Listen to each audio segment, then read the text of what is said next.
آج جب دنیا بھر میں نوجوانوں کا عالمی دن منایا جا رہا ہے، لیکن وہیں مقبوضہ جموں اور کشمیر میں ہر دوسرے دن کشمیری نوجوان بھارتی فوجوں کے ہاتھوں قتل کیے جا رہے ہیں۔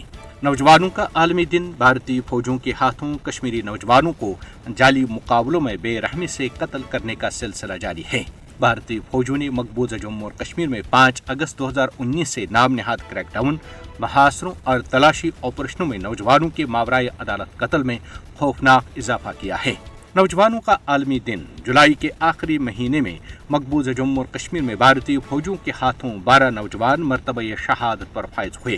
یوں مقبوضہ جموں اور کشمیر میں جنوری 1989 سے جولائی 2023 تک 96,225 کشمیری بھارتی گولیوں کا نشانہ بنے۔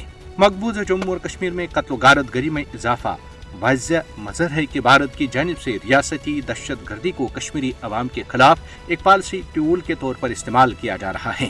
مقبوضہ جموں اور کشمیر میں تعینات بھارتی فوجی اپنے جائز حق خود ارادت کا مطالبہ کرنے کی پاداش میں کشمیری نوجوانوں کو بے دردی سے قتل کر رہے ہیں۔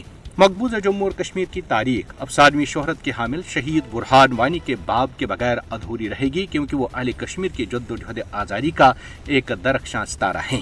کشمیری نوجوانوں کی ٹارگٹ کلنگ منظم نسل کشی کے مترادف ہے۔ مودی کے زیر قیادت بھارتی حکومت کو سمجھنا چاہیے کہ ظلم و بربریت سے کشمیری عوام کو نہ ماضی میں زیر کیا جا سکا اور نہ ہی آئندہ انہیں زیر کیا جا سکے گا۔